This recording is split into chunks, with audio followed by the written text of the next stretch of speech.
I think when you're young, you can also take more risks, but you should do it educated. So focus on buying in the right areas, because if you buy in the wrong area, your money's going to do nothing for you.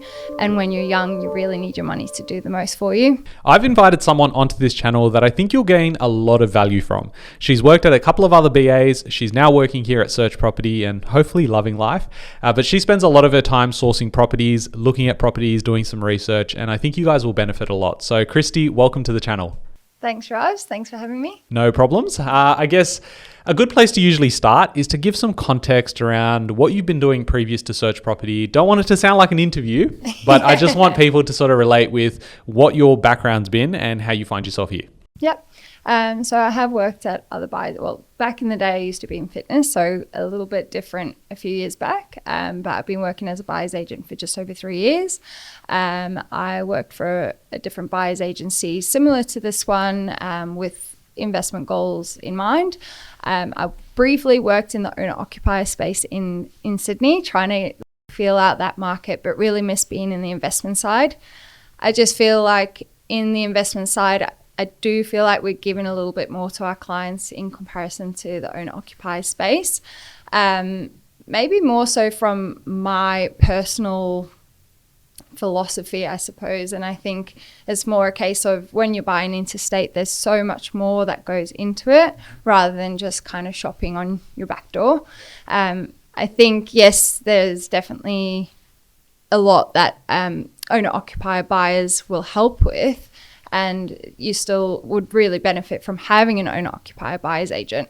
However, when you're buying interstate, you just really don't know what you're getting into, and there's so many different rules in different states. So that's why I just really wanted to be back in the investment side of things, and have been loving it here so far. That's so, good. Yeah, That's good. you. And I swear I did not pay Christy to say that. No, it's good. And you bring up a really good point, because there is a difference between the stuff you see on Lux listings versus what we do. And some would say it's probably not as glamorous because we don't have the $50 million properties in Point Piper. Yeah. But I think I agree to your point. You know, we've had plenty of conversations around whether we should do owner-occupier stuff, and what we realized is it's a very emotional and personal decision. Yeah, 100%. And I think when you're buying in the favorite streets, it's only those streets, and if nothing comes up, then there's actually nothing you can do. Yeah. Whereas for us, we're just constantly sourcing with the research backing us, and for a lot of clients, they don't even know what's outside of their backyard. So it's good to have you here.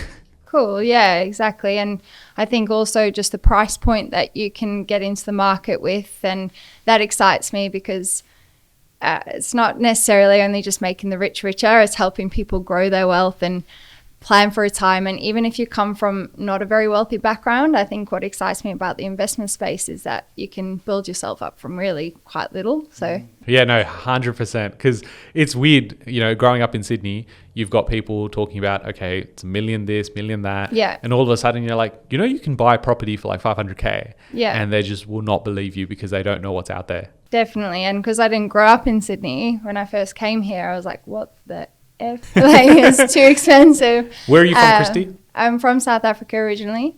And then I lived in the UK for like 11 years. And then I've been here for 10 years. So I'm a nice hybrid of the 3 countries. Yep. As you can hear from my accent. So it's probably good you asked that, because people be confused by my accent. But yeah, so I think coming from South Africa, that's a very different world altogether. But then even from England, I lived in the northwest, and property over there is a lot cheaper. So I came to Sydney and I was like, oh my God, like I'll never be able to buy. How expensive would it be there? Like what would you... You can get like a 3-bedroom terraced house, which is, like it's still, you own the house, like it's not a leasehold or anything like that. But maybe just over 100,000 in the north. Oh, wow. So it's quite, well, that's pounds. So let's just say 250 in Aussie dollars. Obviously in London it's heaps more expensive, but you can in certain pockets buy property for quite cheap. So for me, if I was to stay where I was living in the UK, I probably would have bought quite quickly. Yep.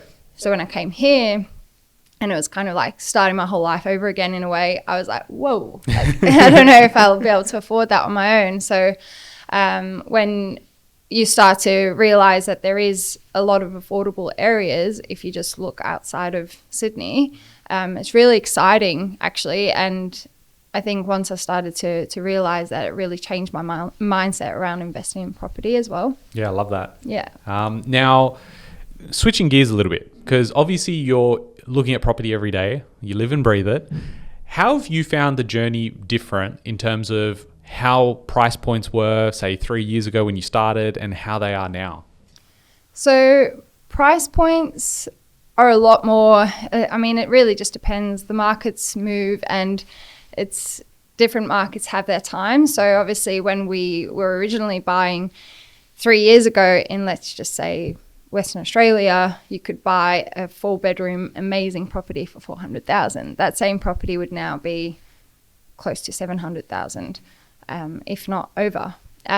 So it's really just buying at the right time in the right market, because there are still markets that you can get a great property for in that 400 to 500 mark. It is getting harder to secure something in the 400s, to secure something good in a good growth market. And that's just the way that the Australian market is moving. So it is getting a lot more difficult. And I think there is a lot more investor interest. I think that's come from interest rates being so high. I think people are looking to invest now rather than to buy for themselves. The serviceability isn't there to buy for themselves. And also they are just looking at, I think there's a lot more information out there as well. So getting more investors into buying, which is definitely pushing up the prices of property around Australia. But in saying that, there are a lot of owner-occupier interest in the areas that we're buying in as well. So yeah, I think that's key, because when we're buying, it's important that we recognize that. And I make this mistake all the time on YouTube, where I'm talking about prices are like sort of 450, 500, 550, and then I'll get messages of people going, well, I can find something for 200. And I was like, yeah, cool, like I can find them too, but the problem is that we have to match up all of those on our checklist, and we've got quite a bit on that list to go, this is what makes that property the reason why we go for it at that price point. Because you want best of both worlds. You get cash flow is going to be there with just holding costs, but then it's like, how do we get into an area that's going to give us the capital growth? And that's more of our, emphasis when we are looking for property. So now when we think about the buyer's agency and how we do it here, it's a little different to how you've done it previously, disregarding the owner-occupier, because that was totally different. I guess the main difference was that as a BA, you were sort of doing end-to-end, wasn't it? Yeah, that's right. So originally when I started, I wasn't doing as much of the post-exchange. So for people that may not know, that means once you've secured a property and you've both signed on the dotted line and the property is yours technically, there's a lot that goes into it past that point. So at first I didn't do that much of that, but then I started doing all the way through to settlement. And a big chunk of where things can go wrong, which I think a lot of people don't realize, is that post actually securing the deal. There's a lot of due diligence even post securing it that needs to go into it, like your building and pest checks, getting finance, pre-settlement inspections, making sure that the contract is adhered to, I guess, and making sure that the property is in the right condition come settlement. That's where a lot of things can actually go wrong, and making sure that you're reading the building and pest report really clearly. I think some people may not know what to do in that, and it's obviously different in different states. So some states you do have to do that prior to making an offer. Obviously New South Wales is one. However, in some states you can put the offer subject to the building and pest inspection. So that's where a lot of the work comes in after exchange. So yes, I was at one point doing all the way from start to finish, which there's just so many moving parts and things that you have to think about to get a deal from start to finish. Yeah, and I guess multiple stakeholders too. So you're gone from speaking to just the agent to then you're also doing the client stuff as well. Yeah. And they both have challenges. Yeah. Whereas over here we're a bit different, where we sort of handle the client team separately to what the sourcing team looks like. Yeah. Have you found that experience a bit easier for yourself, or? Definitely. Yeah. So I think it just provides opportunity for us as sourcing managers to be able to speak to more agents on a day-to-day basis, speaking to more agents, more relationships, you get more off markets. So it opens us up to securing more deals. But also just, not needing to focus your time on the post-exchange things where it is very time consuming and a lot goes into it. So if you're doing that as well, it's just taking away your time from sourcing more deals. Yeah, of course. But then also from a client's perspective, having a dedicated account manager from the very beginning and someone that you can pick up the phone to at any point, I think that's a really good client journey too, to know that you've got someone, your account manager, to speak to throughout the whole journey of buying your property. And I think it just gives people that extra level of comfort. It's so understated. Like, I know that the traditional buyer's agent model was, the same person that's signing on a client is their one point of contact. You then manage them as a client. You're also trying to source the deal, and then you get to settlement. Yeah. But to your point, like if you're talking to an agent and then the client's calling you, you can't almost do both things at once, right? Yeah. Or you can, but it's just... it's not going to be done It's not as as effective, maybe. Yeah. And I think that was where we started shifting it out. And I was like, oh, why is it done this way? Let's do it a different way. Yeah. And so you have like a client team, and then you have the sourcing team. And then your clients almost become your agents, right? So that's the relationship you want to really, emphasize, build towards. And then for the client, the AMs, the account managers, they're focusing on my clients are my clients, and I really want to take care of them from end to end. Yeah. So I suppose what you're suggesting to me is that the experience for a client, you think, would now be far superior because they've got more of that dedicated support versus just maybe there's a buyer's agent that sort of does all of the things in the same time, right? Yeah, potentially. And I think there are people that do it end to end, and you will still have that hand holding process and you are still dealing with the same person. It just kind of limits how many good properties can be sourced at the same time. So it's kind of just by having a dedicated team to each, it just allows people to do what they're best at and just be the most effective as possible. Yeah. I remember when we were buying in Perth a couple of years ago, and I would spend all weekend ringing the agent, then ringing the property manager who did the walkthrough, then ringing the client. And then if any one of them don't answer the call, then you're waiting all day for someone to get back to you, and it just delays the process. Whereas if it's just done a little bit more orderly and there's certain people that deal with certain people, then it's just way smoother. Yeah, it's interesting because I don't think it's just the previous places you've worked that it's unique to, because I've spoken to others, done interviews and whatever, and their process is very similar because that's like the traditional model. And I found like it just probably not as efficient. And when I've gotten feedback from, because we used to do it that way here as well. Yeah. And when I've gotten feedback from clients, they're like, this is so much better because we actually get that support, which is mad. Yeah. Now, when it comes to property, obviously people, maybe watching, maybe listening, wherever they are, they sort of go, it's actually not that difficult. Like you're telling me there's a specific role that's created for yourself to look at properties all day. And then it comes down to a numbers game. Yeah. So let's assume that you have no idea what you're looking at and you're buying your first property. Is it as difficult as it is? Like you've mentioned like 5 or 6 different things that you've had to do, and I'm sure you've got a lot more that you haven't shared. Yeah. Is it that hard? It is. There's a lot that goes into it, and people just don't realize. You wouldn't, well, you might, but like you wouldn't really service your car yourself, or there's so many different jobs that you would never do yourself. And buying a property should be one of those things, unless you've got a good amount of education on what you're doing.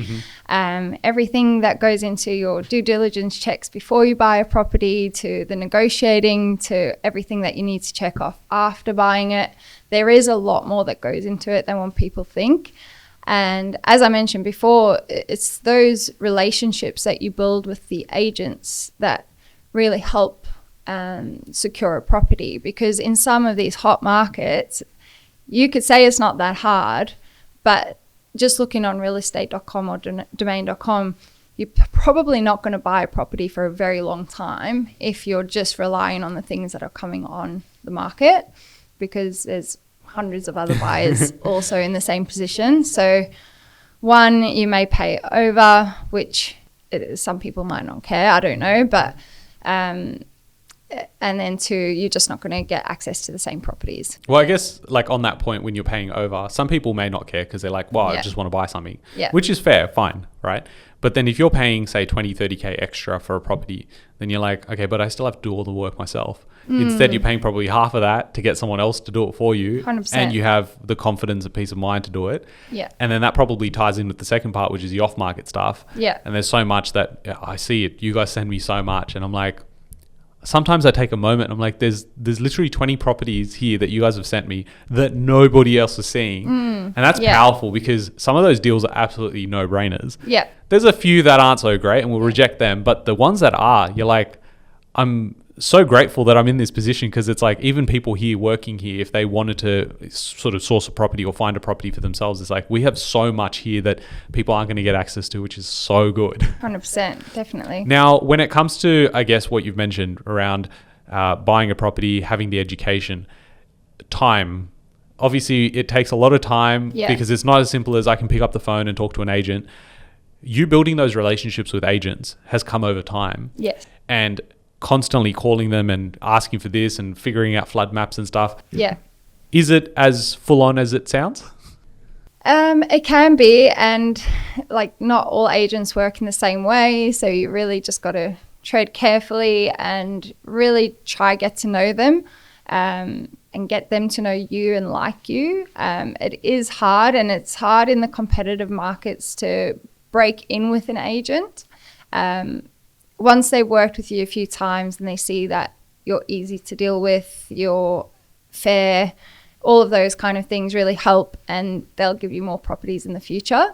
But yeah, it's not easy. It does take a lot of time. And if anyone was to try buy without a buyer's agent, they would need to be on the phones daily, like for hours, just calling agents, seeing what they've got. That's what we're doing day in, day out. So you are just putting yourself behind by like 8 hours without having a buyer's agent do that for you. And I don't know many people that have a spare eight hours in their day to bring agents and follow up with them, because in the hot markets particularly, they've got so many people calling them on a day-to-day basis. So you really have to put the time in to build those relationships. Like when I was buying property before the SP was set up, I remember I was just a number to people, and back then it wasn't as popular. Yeah. You know, a lot of those areas that I bought in, most people weren't looking in. And now it's like, I think the best way to think about whether it's just buying property or anything else, you're like, how many other people could do this right now? And if the barrier to entry is quite low, then you're like, okay, well, I'm not either going to make as much or I don't have as big of an opportunity. So if I think about, okay, how many people right now could go online on their toilet break or whether it's their lunch break, how many people could actually scroll on realestate.com? Almost anyone. And so the opportunity is going to be significantly less there than someone who's on the phones 8 hours a day. How many people can do that? And that's where I think the big unlock is for a mindset perspective. Same with your job. If you're willing to put in the extra hours, you're willing to put yourself in conversations, how many people are willing to do that? And that's how people sort of go into the top 1% when it comes to what they do. Now, we talk a lot about, you know, clients, and I know that in the previous roles, you've sort of dealt with a lot more clients and had that feedback loop as well. But knowing where the market is now, and I know you like this space a lot, so knowing where the market is now, property prices are going crazy. What sort of advice do you have for younger people? Like if they want to get ahead and they want to get started maybe, what's the advice?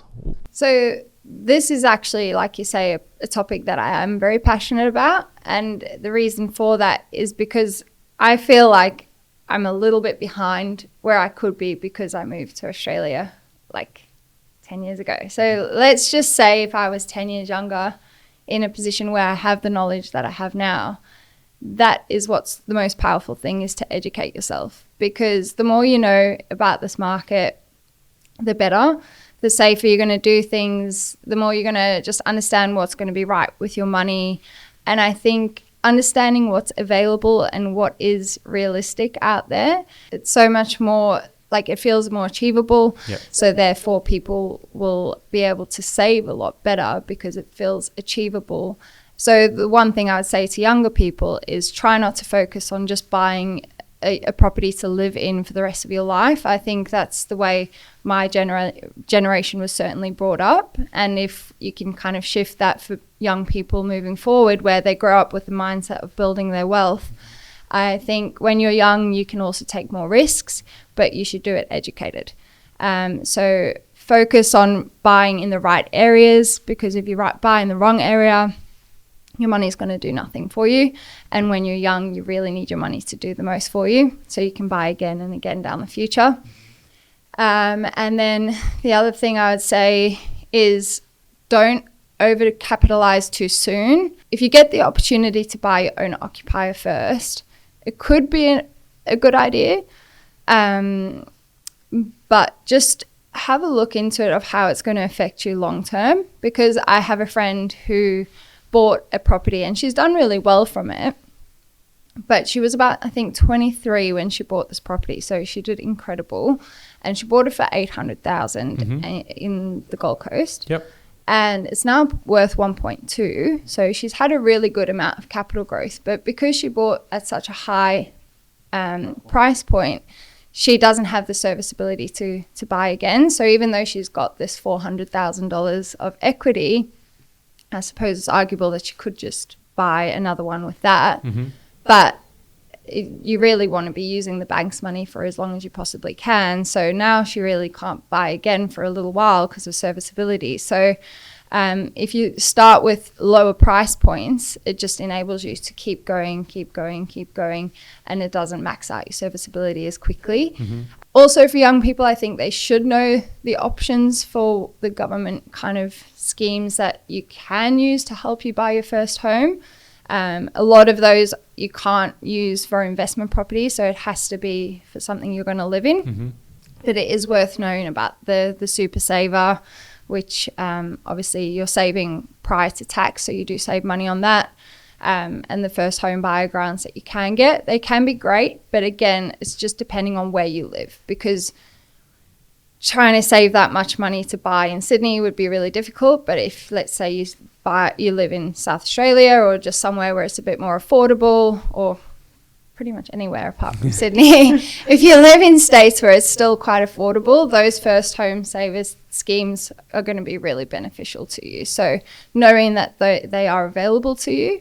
But then also, like I say, I think the number one is educating yourself. So watching Ravi's YouTube channel, listening to as many podcasts as you can, just trying to educate yourself on what's going on in the market, not only in property but in shares, because that will help you to grow the best that you can. And I think also help you to budget so you are saving, because it gives you a realistic and achievable goal to work towards. I love that. I think there's so much more left in the tank there with Christy doing, advice for young people. So if you guys want to see a video that specifically talks to people that are young and wanting to get started, whether it's, you're buying your fifth property, or whether it's, you're just trying to save, and some budgeting hacks as well, let me know in the comments down below saying video with Christy, and then we'll work on that as well. I'm sure I can take some time to make that happen.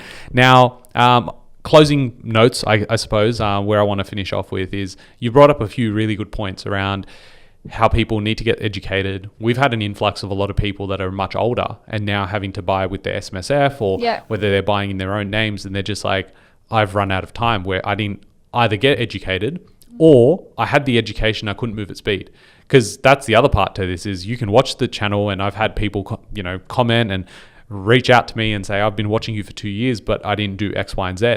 And it's like, we need to make that connection between the education and the action a lot closer.